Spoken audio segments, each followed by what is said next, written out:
नमस्कार, मेरा नाम ज्ञानेश्वर है और आप देख रहे हैं लाइव सिटीज। देखिए, ये सच है कि जब से बिहार में महागठबंधन की सरकार बनी है, बीजेपी को बिहार ने तनाव दे रखा है और अब तो नीतीश कुमार मिशन दिल्ली पर निकले हुए हैं। मतलब 2024 में दिल्ली फतह करने की तैयारी है। सफलता कितनी मिलेगी किसी को नहीं पता। बीजेपी कह रही है आउट हो गए बहुत बुरे तरीके से, लेकिन विपक्षी दलों को एक साथ एक मंच पर लाने की कोशिश चल रही है। तो जब बीजेपी तनाव में है बिहार को लेकर, तो बिहार को कैसे ठीक करें, बिहार को कैसे संभालें, इसकी चिंता तो है ही। और पटना से लेकर दिल्ली तक मंथन चल रहा है। आपको पता है अमित शाह बिहार दौरे पर आने वाले हैं। शुरुआत सीमांचल से होनी है। तो देखिए, एक खबर यह भी है पटना से लेकर दिल्ली तक कि केंद्रीय मंत्रिपरिषद का विस्तार होना है।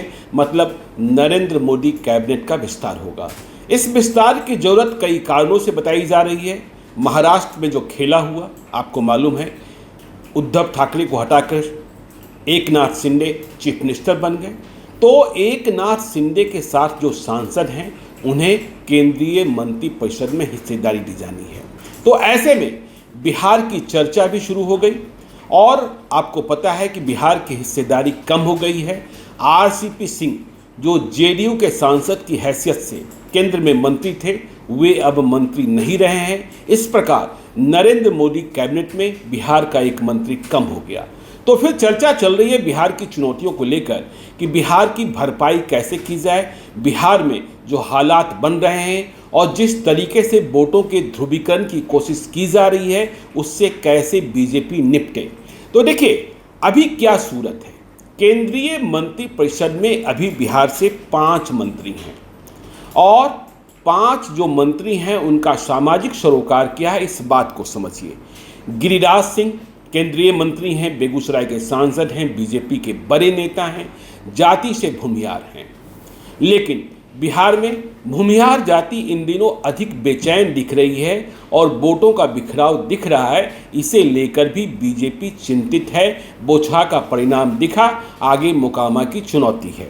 देखिए, आरके सिंह कैबिनेट मंत्री हैं, जाति से राजपूत हैं। 2024 में उम्र का जो फैक्टर है या जो निर्धारण है उसके हिसाब से वे आरा से चुनाव लड़ेंगे कि नहीं लड़ेंगे नहीं पता। तो गिरिराज सिंह, आरके सिंह, इसके बाद आप देखिए अश्विनी कुमार चौबे, ये जाति से ब्राह्मण हैं, ये बक्सर से चुनाव जीतते हैं, इनकी उम्र भी है। तो ब्राह्मण हो गए, राजपूत हो गए, भूमिहार हो गए।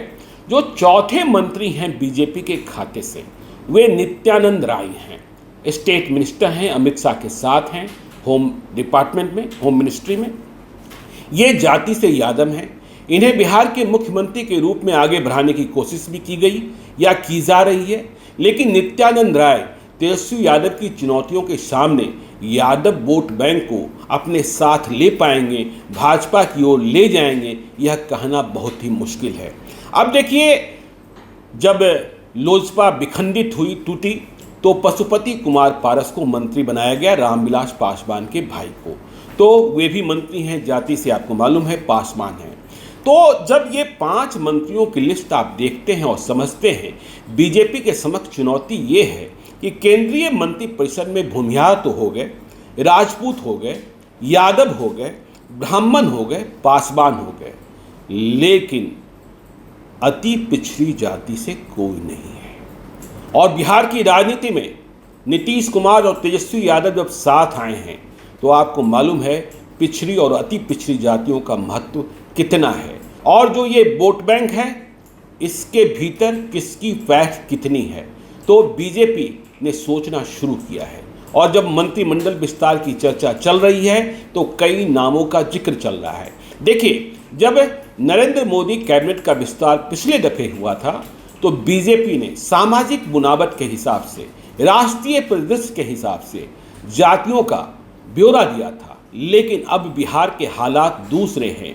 बिहार देश को विपक्षी दलों को साधने की दिशा में लीड कर रहा है। इसलिए बिहार को समझना बीजेपी के लिए सबसे अधिक जरूरत है। देखिए, इन दिनों जब केंद्रीय मंत्रिपरिषद के विस्तार की चर्चा चल रही है तो कहा यह जा रहा है कि चिराग पासवान, रामविलास पासवान के बेटे, वे मंत्री बन जाएंगे। लेकिन दिल्ली के जो पॉलिटिकल पंडित हैं वे इसमें थोड़ा सा अब भी शक शुबा कर रहे हैं और इसके कई कारण बताए जा रहे हैं। कारण क्या? देखिए, यह मानने में किसी को परहेज और गुरेज नहीं है कि पासवान वोट बैंक पर सबसे ज़्यादा अधिकार चिराग पासवान का ही है और यह अधिकार रामविलास पासवान के कारण है। लेकिन नरेंद्र मोदी के नेचर और सिग्नेचर को जो समझते हैं वे कह रहे हैं, दिल्ली के पॉलिटिकल पंडित, कि यह शायद ही संभव हो पाए कि चाचा और भतीजा मतलब पशुपति कुमार पारस और चिराग पासवान दोनों ही मोदी कैबिनेट में जगह पा लें। तो चिराग पासवान यदि जगह पाते हैं तो पशुपति कुमार पारस का क्या होगा? फिर एक बड़ा सवाल यह भी है कि यदि चिराग पासवान को केंद्रीय मंत्रिपरिषद में शामिल करा लिया जाता है तो नीतीश कुमार जो कह रहे हैं कि उन्हें बर्बाद करने की, उन्हें मिटाने के लिए जिस चिराग मॉडल का इस्तेमाल 2020 में किया गया था वह चिराग पासवान को मंत्री बनाते ही पुख्ता हो जाएगा, मतलब नीतीश कुमार के आरोपों पर मुहर लग जाएगी। वैसे भी इस बात को ध्यान रखना होगा कि चिराग पासवान लोजपा के विखंडन के बाद, मतलब लोजपा के दो हिस्से होने के बाद, वे अपनी पार्टी के इकलौते सांसद हैं और पशुपति कुमार पारस की जो लोजपा है उनके 3 सांसदों के बारे में यह कहा जाता है कि वे कभी भी पलटी मार सकते हैं। हालांकि इस बात पर भी ध्यान रखिए कि जेडीयू के सांसदों के भीतर भी हलचल है। विधायक दल को तोड़ने में अब तक कोई कोशिश सफल नहीं हुई है, तो सांसदों की ओर देखा जा रहा है। खैर, तो चलिए, ये स्वरूप है चिराग पासवान के बारे में बात है। देखिए, अब बीजेपी के बारे में जो हम कह रहे हैं, बीजेपी में कई परिवर्तन होने हैं। आपने देखा जब महागठबंधन की सरकार बनी तो नेता प्रतिपक्ष बीजेपी ने विजय कुमार सिन्हा को बनाया जाति से भूमियार और सम्राट चौधरी को बिहार विधान परिषद में बनाया नेता। देखिए, अब क्या होना है, बीजेपी के बारे में कहा जा रहा है कि प्रदेश भाजपा अध्यक्ष भी बदलेंगे, कार्यकाल पूरा हो गया है संजय जायसवाल का। और अब आप देख रहे हैं कि बिहार में नीतीश कुमार की सरकार, नीतीश कुमार तेजस्वी यादव की सरकार के खिलाफ जो बीजेपी की ओर से जबरदस्त बैटिंग कर रहे हैं वे सुशील कुमार मोदी हैं। उन्हें फिर से फॉर्म में लाया गया है। तो कहने वाले, देखिए, पॉलिटिकल कॉरिडोर्स में चर्चा यह भी है कि अध्यक्ष के रूप में, नए अध्यक्ष के रूप में सुशील कुमार मोदी के नाम की चर्चा भी हो रही है, तारकिशोर प्रसाद की चर्चा हो रही है, अजय निषाद की चर्चा हो रही है। खैर, ये प्रदेश अध्यक्ष की बात, लेकिन हम बात कर रहे थे केंद्रीय मंत्रिपरिषद के विस्तार की। तो देखिए, केंद्रीय मंत्रिपरिषद के विस्तार में बीजेपी इस जरूरत को समझ रही है कि भले ही राष्ट्रीय परिदृश्य में हमने सामाजिक संतुलन बना रखा हो, लेकिन बिहार के परिदृश्य में और बिहार में जो चुनौतियां अभी आई हैं उनके सामने यह संतुलन ठीक नहीं है। बिहार में अति पिछड़ी जातियों को महत्व देना होगा और उन्हें हिस्सेदारी देनी होगी, लेकिन बीजेपी के समक्ष संकट ये है कि अति पिछड़ी जातियों से बहुत जीते हुए सांसद नहीं है, कुशवाहा से कोई नहीं लोकसभा में। अब देखिए, यदि हम पिछड़ी जातियों की बात करेंगे तो संजय जायसवाल हैं, प्रदेश अध्यक्ष रह चुके हैं, रमा देवी हैं। तो ये पिछड़ी, जो वैश्य जाति में पिछड़ी जातियाँ, वैश्य में पिछड़ी और अति पिछड़ी जातियाँ दोनों हैं, तो ये पिछड़ी जातियों से आते हैं। अब देखिए, अब अति पिछड़ी जातियों की जब चर्चा होती है तो कौन लोग मंत्री हो सकते हैं या किनके नाम की चर्चा दिल्ली में चल रही है।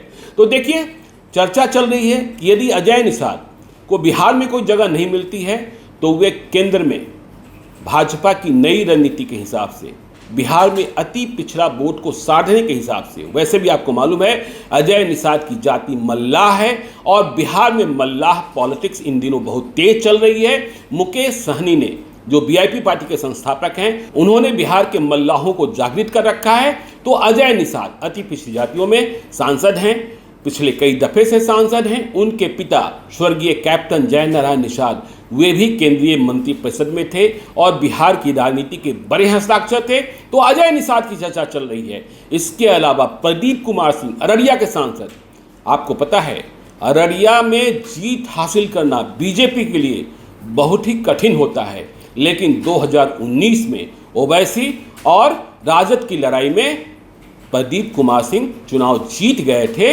और वे भी अति पिछड़ी जाति से आते हैं। और यह भी ध्यान रखिए कि अमित शाह का मिशन बिहार वह भी सीमांचल से शुरू हो रहा है। सीमांचल के बारे में यदि हम चर्चा करें, सीमांचल और कोसी के बारे में, तो आपको इस बात का भी ख्याल रखना होगा कि जब 2014 में लोकसभा का चुनाव चल रहा था और नरेंद्र मोदी की लहर पूरे देश में थी, तब सीमांचल में कोई भी बीजेपी का प्रत्याशी 2014 में नहीं जीता था। अररिया की बात कर लें, किशनगंज की बात कर लें, पूर्णिया की बात कर लें, कोसी में मधेपुरा की बात कर लें, सुपौल की बात कर लें, उधर भागलपुर की बात कर लें, बांका की बात कर लें, यह इलाका पूरा का पूरा साफ हो गया था। तो बीजेपी के समक्ष नई चुनौतियां हैं, बिहार संकट है, और बिहार में जिस तरीके से विपक्षी दलों में एका हो गया है, आपको पता है कि बिहार में विपक्ष में अब सिर्फ और सिर्फ विधानसभा के भीतर की हम बात कर रहे हैं, सिर्फ बीजेपी बचती है। ऐसे में क्या होगा 2024 में, बीजेपी की चिंता है। अमित शाह तक मंथन चल रहा है, बिहार के लिए तैयारी चल रही है। केंद्रीय मंत्रिपरिषद के विस्तार में इसकी शक्ल, इसकी सूरत आपको देखने को मिलेगी, और भी जो खबरें होंगी वह भी आपको हम बताएंगे। आप देखते रहिए लाइव सिटीज को। यदि अब तक आपने हमारे यूट्यूब चैनल लाइव सिटीज को सब्सक्राइब नहीं किया है तो जरूर कर लीजिएगा, और यदि इस वीडियो को आप फेसबुक पेज के माध्यम से देखें तो पेज को लाइक कीजिएगा, ट्विटर पर भी हमें फॉलो कीजिए। धन्यवाद।